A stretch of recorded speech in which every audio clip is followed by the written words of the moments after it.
Engkau lewat firman kebenaran yang akan hamba sampaikan di pagi menjelang siang hari ini. Turunlah Roh Kudus-Mu menyapa kami satu persatu sehingga butir-butir kebenaran firman yang hamba sampaikan bisa kami lakukan, praktekkan di dalam kehidupan sehari-hari. Hanya di dalam nama Tuhan Yesus Kristus bagi kita yang sudah diurapi dipercayai Yesus. Mari sama-sama mengatakan amin. Silakan duduk saudaraku. Senang berjumpa dengan Bapak Ibu Saudara, adik-adik, kebanyakan mahasiswa. Saya lihat ini. Semua ini mahasiswa dari Unimed atau dari mana? Berbagai macam perguruan tinggi. Ada yang fakultas hukum. Ada 7 tangan.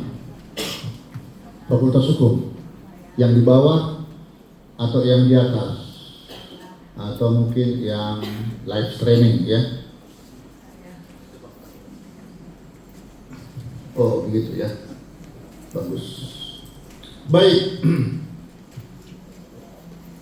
Judul atau tema khotbah hari ini,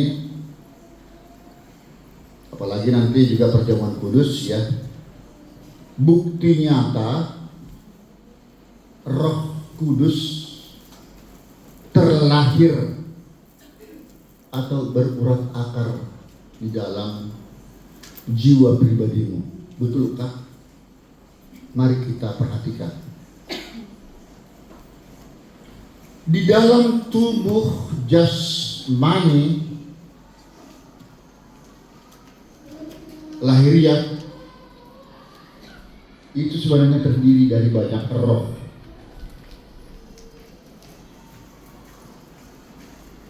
Ada roh kehidupan yang pernah dihembuskan Allah lewat hidung. Kejadian 2 ayat 7. Ada pula Roh Kudus yang menuntun hidupmu di dalam jiwa ragamu, seperti diatur dalam 1 Korintus 16 atau 6 ya, 1 Korintus 6 ayat 19 sampai 20. Tapi juga ada roh kuasa gelap yang sering menggoda, menggerogoti hidup kita. Nah, ketiga roh ini saling kontradiksi antara perbuatan tindak laku yang kita lakukan sehari-hari. Itu fakta. Saudara berusaha untuk mencegah agar jangan melakukan tindakan-tindakan perbuatan yang tidak kelihatan, seperti marah, benci, dengki, serakah, dendam. Tapi dilakukan juga. Sudah berusaha tidak melakukannya. Karena apa di sana? Yang mendominasi adalah kuasa gelap, roh iblis. Sementara roh jiwa batinmu yang dihembuskan Allah tadi di Kejadian 2:7 itu sedih. Saudara sebenarnya sudah dituntun juga Roh Kudus. Jangan lakukan. Lakukanlah. Jangan lakukan. Lakukanlah, kata si roh kuasa gelap. Seperti yang pernah dan sering saya lakukan di persidangan. Kenapa saudara melakukan perbuatan perselingkuhan, perzinahan, pencurian, korupsi dan seterusnya? Itulah Pak, saya tidak sadar waktu itu. Ada yang tidak pernah satu warning, peringatan, jangan lakukan. Sebenarnya ada Pak, dalam suara batinnya ada, tapi dilakukan juga. Inilah kuasa gelap saudaraku. dan tanpa pikir orang-orang yang melakukan perbuatan nista dosa tadi. Tanpa pikir akibatnya. Lihat ketika dia melakukan perbuatan jahat, dosa tersebut, apa yang terjadi saudaraku? Kalau dia misalnya selingkuh tanpa pikir panjang, akhirnya terjadilah perceraian kan, berdampak kepada anak. Hancur semua rumah tangga. Perekonomian yang sudah dibangun bersusah payah hancur berantakan. Dia masuk ke hotel Prodeo, gratis makan sambal tuk-tuk, dikawal. Itu. Nah, padahal roh jiwa ini sebenarnya sudah mengarahkan jangan lakukanlah. Tapi lebih kuat tadi jasmani tubuh, kuasa gelap yang mengatur hidupmu. Tahu tidak saudara kalau roh ini hidupnya kekal. Dia tidak mati dia. Sedangkan kalau jasmanimu, tubuhmu ini sementara bakal mati. Seperti yang diatur dalam 2 Korintus 4 ayat 18. Sebab kami tidak memperhatikan yang kelihatan, melainkan yang tak kelihatan. Tidak memperhatikan yang kelihatan, itu jasmani, lahiriah. Karena hal itu memang tidak berharga. Ya, di kerajaan Allah. Di 1 Korintus 15 ayat 50. Karena dia mati busuk, kembali ke debu tanah. Sementara yang tidak kelihatan, yakni roh jiwamu, itu tetap hidup kekal. Ya, hidup kekal. Nah, karenanya di 1 Korintus 15 ayat 50 itu, jangan selalu memanjakan keinginan daging tubuh, terkecuali mendapat tuntunan dari roh kehidupan, agar tercipta keinginan daging sesuai kehendak roh jiwa yang ada dalam tubuhmu, atau sesuai tuntunan Tuhan. Boleh saudara mempercantik wajahmu, glowing, ganteng, boleh. Tetapi itu haruslah hasil pekerjaan yang benar, yang halal, bukan dari hasil kejahatan. Amin? Paham itu? Tapi dilakukan selama ini. Dilakukan itu atau melanggarnya. Ayo. Ini. Sekarang sudah bisa kita membedakannya ya. Sudah bisa membedakannya. Lalu, coba kita rasakan dulu lagi ya. Begitu besarnya kasih Allah kepada kita semua. Karena kasihnya itu ketika saudara belum diciptakan, belum lahir, bumi ini belum diciptakan, sebenarnya saudara itu sudah dipilihnya loh, menjadi anak-anak yang kudus. Ini bakalan orang kudus nih, tidak bercacat di hadapan Allah, seperti diatur dalam Efesus 1 ayat 4. Akan tetapi ternyata kita ini setelah lahir dibawa oleh orang tua, kita tidak salah. Anak kecil waktu itu, orang tua kita yang salah. Mengapa? Dia nikah belum siap segalanya, belum ada pekerjaan. Berpikir, terjadi cerai-berai, terjadi hantam-menghantam. Ini keturunan, belum lagi lingkungan yang tidak sehat, belum lagi faktor digitalisasi yang mempengaruhi mental, ya, moralitas kita semua, mengakibatkan terus terjadilah perbuatan dosa yang tidak kelihatan, yang akhirnya diwujudkan dengan actus reus, ya, perbuatan yang kelihatan seperti pembunuhan. Kalau dia serakah, korupsi. Kalau dia dendam tadi pembunuh, benci, berkepanjangan, ya, hingga perselingkuhan dan seterusnya. Nah, ini sangat memprihatinkan kita semua. Namun terlepas daripada bapak, ibu, saudaraku, adik-adik yang manis sudah melakukan perbuatan dosa selama ini karena fakta-fakta tadi, kita tidak menyesali lagi itu semua.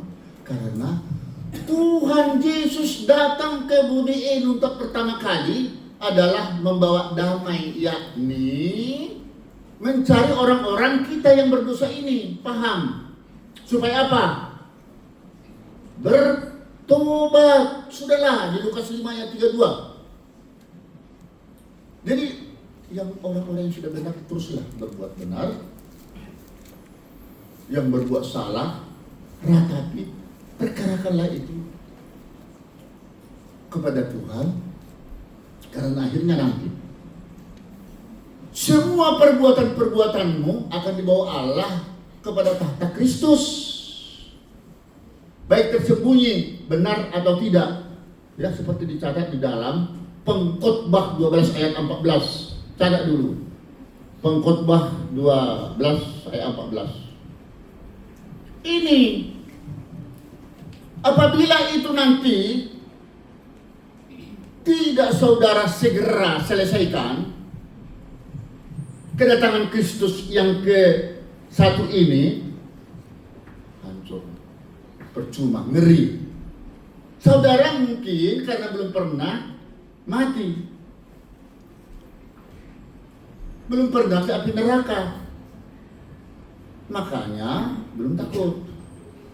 Apa salahnya melalui sekarang kita coba dulu praktekkan. Andai katalah saudara nanti ya masuk ke jurang maut, ya, tidak tercatat nama saudara di dalam kitab kehidupan seperti yang diatur dalam Wahyu 20 ayat 12. Tidak tercatat nama saudara di kitab kehidupan Kristus. Maka apa yang terjadi? Saudara akan dieksekusi ke lautan api. Diatur di dalam Wahyu 20:15. Akan berpisah kita dengan Kristus. Bapa di surga, hidup kekal untuk mati selamanya. Itu loh saudaraku. Karena itulah diminta oleh firman Tuhan hari ini, ya, saya pertajam 1 Korintus 6:19-20 tadi. Coba lihat tuh, ini inti dari persoalannya yang paling tinggi, yang mengatur roh jiwamu yang dihembuskan Allah dulu lewat hidungmu. Ini yang paling tinggi, ya. Tidak tahukah kamu bahwa tubuhmu adalah bait Roh Kudus yang diam di dalam kamu? Berarti tubuhmu ini bukan lagi milikmu sendiri. Karena apa? Sudah dibayar lunas, ditebus Allah secara lunas, bukan kredit, bukan dicicil. Dan itu dibayar lunas mahal di kayu salib. Itu rasakan. Ya, apa yang dikatakan di sini? Ya, nanti kita akan perjamuan kudus, ya. Jadi orang-orang yang ingin nanti meminum, memakan roti kehidupan ini, ya, ini adalah memperingati waktu meninggalnya Yesus. Jangan asal diminum ini, jangan asal dimakan itu. Itu supaya jangan lagi berbuat salah dosa. Interpretasikan, wujud nyatakanlah kepribadian Yesus itu di dalam hidupmu sehari-hari. Bisakah? Bisa enggak ya? Sulit. Harus bisa. Harus bisa. Saya pun dulu sangat sulit. Tapi mulai sekarang buktikan kalau di dalam tubuhmu ini tidak ada lagi kotor. Ya. Muliakanlah tubuhmu dengan Allah. Muliakanlah Allah dengan tubuhmu. Glorify God with your body. Ini tidak hanya tubuhmu yang saudara muliakan dengan Allah, pekerjaanmu, suamimu, istrimu, pacarmu, supaya jangan sempat meninggalkan engkau. Karena kalau sempat pacarmu meninggalkan dirimu, saudara nanti akan merasakan bagaimana pahitnya luka di atas luka. Saya tidak perlu memperdalam itu, sudah senyum sendiri. Nah, jelas ya. Nah, karena hidup tadi tragis, bukan gratis, tragis. Tidak tahu kapan lewat. Saudara-saudara yang meninggalkan pacarmu tadi, padahal dia sudah berusaha dengan cintanya, tiba-tiba saudara tinggalkan. Akibatnya nanti saya bukan mendoakan orang itu bisa lewat cepat, karena lari dia ngejar. Kemarin di wilayah kami di Cempaka Putih, ada perempuan lagi main HP sambil jalan kaki, tiba-tiba naik sepeda motor seseorang, ada satu orang lagi, dia langsung diambil HP, curi. Kami hanya bisa melomong karena sepeda motor sudah lari kabur. Tapi untung ada orang yang mengejar, dikejar dapat. Gara-gara HP. Coba bayangkan, itu roh setan itu yang menggerogoti dia. Ini beda kalau di Bali, tinggalkan sepeda motor, tidak akan diambil orang. Ini bagaimana kita di sini, di Medan. Wow, ketawa kan? Nah, baik. Hidup tragis, saudara, kalau macam-macam cepat lewat daripada kami yang sudah lebih tua ini. Karena itu harus menghitung hari-harinya, mulai dari sekarang, seperti lagu ini.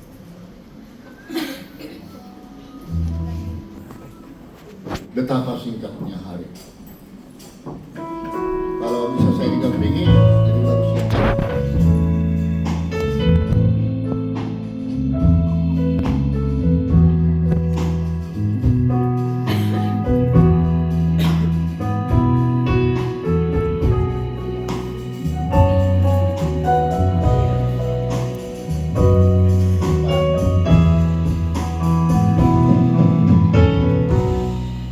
Betapa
Tuh, lagu tadi walaupun nikmat didengar tetapi punya makna yang tajam. Agar mulai dari sekarang, hitunglah hari-harimu, berapa lama lagi hidup. Kalau syukur bisa 70 tahun kita, puji Tuhan. Saya 66 tahun, jadi 4 tahun lagi kalau Tuhan menghendaki. Kalau lewat dari 70 tahun, bonus. Ada yang 94, bila perlu 100 tahun. Tapi jangan cari panjang umur, harus sehat dulu. Ya, amin. Mempesona lagu itu, mempesona. Catat ya hari-harimu, catat dalam buku harianmu. Ketika saudara melakukan perbuatan salah, sekecil sehalus apapun, langsung menghadap kepada Tuhan, perkarakanlah itu. Dan jangan lakukan lagi. Kalau saudara lakukan, itu namanya residivis, pengulangan, hukumannya berat. Amin. Karena aku adalah penyelidik hati dan penguji batin untuk membalaskan perbuatan sesuai dengan tingkah laku perbuatanmu. Diatur dalam Yeremia 17 ayat 10. Catat. Siapa tahu saya salah. 17 ayat 10 Yeremia. Ya, itu. Jadi jangan pernah saudara berpikir mau diam-diam melakukan suatu tindak pidana kejahatan, sekalipun saudara bebas sudah menjalani pidana di pengadilan negara, bukan berarti sudah bebas saudara di pengadilan Kristus. Tunggu dulu, ya. Karena itu perlu terus kita pertahankan hidup kita agar tetap terupdate. Baru artinya matikan hidupmu, bunuh hidupmu secara sempurna sebelum mati. Maksudnya di sini, bunuh segala akar kejahatan dari berbagai sudut pandang, ya, sebelum saudara dipanggil Tuhan. Dalam istilah lain, matikan hidupmu secara sempurna sebelum mati. Live your life perfectly before you die.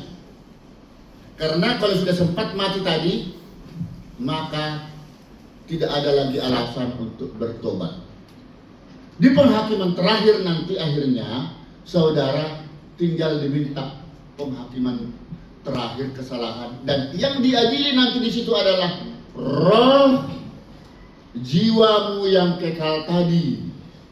Nah itu, karena dia yang hidup, badanmu sudah busuk, ya. Nah karena itu tak ada alasan buat bapak ibu saudara adik-adikku untuk tunggu dulu bertobat. Itu namanya membuang-buang waktu, wasting time. Jangan. Sempat lewat, saudara tidak akan bisa lagi terampuni. Karena kedatangan Kristus yang kedua bukan mencari orang-orang yang berdosa supaya bertobat lagi, tapi menghakimi. Itu dia, menghakimi. Apakah tindakanmu selama ini benar apa tidak? Tindakan perbuatan-perbuatan. Nah, ini masih sempat mungkin saya sampaikan. Pengalaman hidup, ya. Kadang-kadang kita sulit percaya dengan Tuhan karena belum mengalami Tuhan itu ada di dalam hidup. Saya pernah mengalami berbagai macam kali. Tahun 1985 pernah istri melahirkan anak laki-laki cacat. Kakinya sampai bengkok begitu ke atas telapak ini. Kami kira waktu itu bukan anak kami, karena mungkin ketukar. Lama-kelamaan anak ini punya perasaan batiniah, singkat kata meninggal. Rupanya Tuhan memilih saya menghajar saya. Binsar, kau harus percaya dengan aku, kata Tuhan. Lahir berikutnya di tahun 90, anak laki-laki persis, kakinya cacat lagi. Wah, ini ada apa? Baru teringatlah saya di Yohanes 9 ayat 3. Kalau seseorang anak lahir dalam keadaan cacat, apakah itu buta? Bukan anak itu yang salah dan orang itu, orang tuanya. Tetapi pekerjaan-pekerjaan Tuhan akan ditunjukkan kepadamu, orang yang tidak percaya itu, supaya percaya bahwa itu adalah perbuatan Allah. Saya panggil suster, mana itu anakku, saya gendong, saya minta maaf kepada Tuhan. Kalau ini anakku, tidak yang kutukan. Tolong Tuhan, sesuai firman-Mu. Saya selama ini nggak percaya kalau ini anakku, ini anakku. Senyum anak ini, walaupun baru lahir. Dan tidak lama, hanya 2 bulan kami berobat ke dokter ortopedi tulang. Ternyata anak ini langsung sembuh tanpa ada sedikit pun cacat. Haleluya. Amin. Itu dia. Lalu di tahun 2019, Roh Kudus menuntun saya tidak jadi naik pesawat Lion Air dari Jakarta ke Bangka Belitung waktu hakim tinggi di sana. Kalaulah ikut saya, lewat, mati, meninggal. Karena ada sensitivitas, ada teguran Tuhan, jangan pergi Binsar. Bayangkan, kalau tidak kita nggak ketemu. Amin. Disinilah saya, walaupun abrek tugasku selain hakim di Pengadilan Tinggi Jakarta, dosen di mana-mana, memberi pelayanan khotbah seperti ini di seluruh hampir Indonesia, mengutamakan, memuliakan pekerjaan Tuhan dimanapun berada, itu menjadi nomor 1 bagi saya. Amin. Haleluya. Begitu juga saudara, jangan pernah mengutamakan kehidupan pribadimu, rumah tanggamu lebih dulu. Dahulukan kerajaan Allah dan kebenarannya, maka akan ditambahkan segala apa yang tidak perlu saudara minta dengan sendirinya, Bapak Ibu Saudaraku. Amin. Beri kemuliaan kepada Tuhan. Nah, mengapa begitu perlu ujian? Kita harus hidup suci bersih tanpa cacat sekalipun. Karena ada satu perintah Allah, 1 Petrus 1 ayat 16. Kuduslah kamu karena aku kudus. Be holy for I am be holy. Kuduslah kamu sebab aku kudus. Tanpa kudus, Bapak Ibu Saudara, adik-adikku dan saya tidak akan pernah mimpi masuk surga.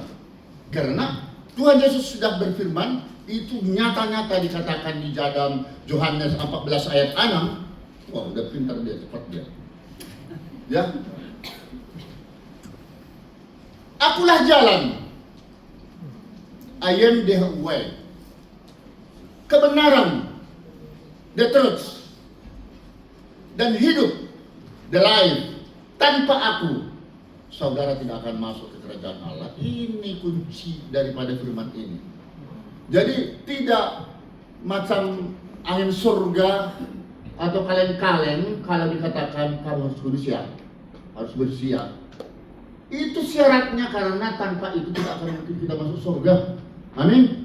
Haleluya. Kalau memang saudara masih juga belum melakukannya, sekaranglah kita saatnya melakukan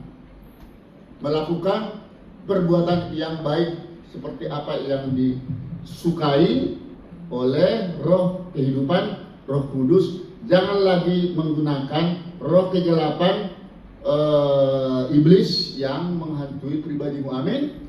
Amin. Mari kita menyanyikan Roh Kudus hadir di sini. Roh Kudus ini punya arti. Biar tahu. Waktu saya berkhotbah tahun 2012 di Bengkulu, ada seorang jemaat yang lumpuh 12 tahun. usia 60 tahun. Dia tidak pernah bisa hidup jalan lagi. Tetapi hanya dengan lagu Roh Kudus dia percaya. Berarti kata-kata kalimat Roh Kudus yang mau kita nyanyikan ini harus betul-betul mengalir dalam hidupmu. Rasakan kuasa Tuhan di dalam hidupmu. Mengalir dia, membersihkan tubuhmu, jiwa ragamu. Di gereja ini, jiwa-jiwa yang kotor selama ini, sekarang kita nikmati lagu Roh Kudus. Ya, musik. Roh Kudus hadir di sini, mengalir di bait suci, perkara ajaib terjadi, kuasa mujizat nyata, karena Roh Allah sedang bekerja. Roh Kudus hadir di sini, mengalir di bait suci, perkara ajaib terjadi, kuasa mujizat nyata, karena Roh Allah sedang bekerja.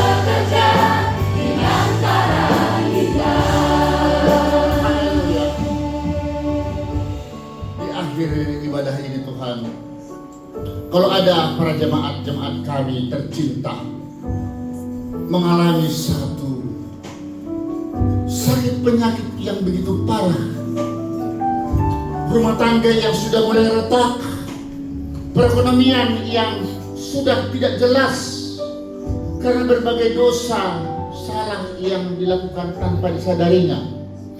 Bapa di surga, karena kedatangan-Mu sekarang masih tahap pengampunan.